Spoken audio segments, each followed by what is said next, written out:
और ना किसी को बचाते हैं।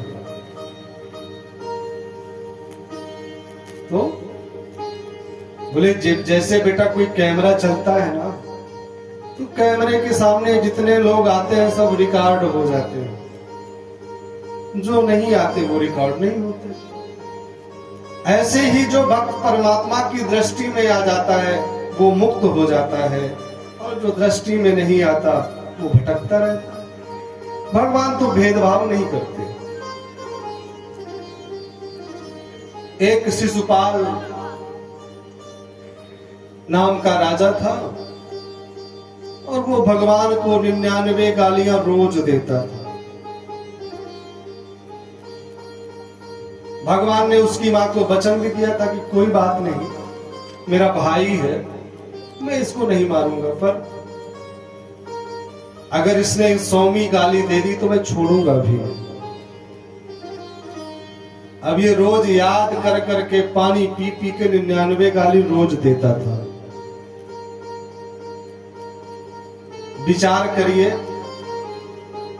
जितना हम मित्र को याद नहीं करते उतना शत्रु को याद करते। अरे किसी भी भाव से इसने भगवान को भजा हो, भजा तो। हे परीक्षित, तुम्हारे बाबा युधिष्ठिर और अर्जुन के सामने कोई कृष्ण को गाली दे तो बर्दाश्त न करेगा, लेकिन भगवान के आदेश से कोई कुछ बोल नहीं पाता। एक बार यज्ञ हुआ, यह हुआ कि प्रथम पूजा किसकी हो। सबने कहा अरे कृष्ण की होनी चाहिए। सबने विरोध किया, सबने सहमति दी कि नहीं, पूजा कृष्ण की हो। पर शिशुपाल ने कहा नहीं, इसकी नहीं हो सकती, और गाली देना शुरू किया। श्रीमान जैसे 98 गाली दिया, भगवान ने कहा बस। 99 गाली दिया, बोले बस बंद कर भाई। और जैसे 100वीं दिया तो चक्र निकला और काट दिया सर। उसके शरीर से दिव्य ज्योति निकली और भगवान के ही शरीर में विरत लुप्त हो गई। ये है सायुज्य मुक्ति। कामाद द्वेषात् भयाद स्नेहात् यथा भक्तेश्वरे मनः आवेशं तदथं हित्वा बहवस्तद्गतिं गताः।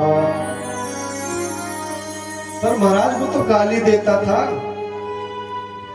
गाली देने वाले को भी मुक्ति मिल जाए ये तो समझ में नहीं आ रहा। सुखदेव जी ने कहा बेटा भक्ति नवधा है, भगवान को पुत्र मानो, पति मानो, पिता मानो, भाई मानो, अरे शत्रु भी मान लो भाई। अब शत्रु तो वही मानेगा जो थोड़ा सा पावरफुल होगा।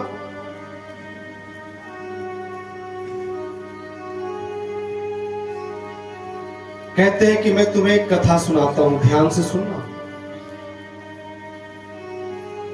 सनकादिकों के श्राप से जय विजय का 3 जन्म हुए।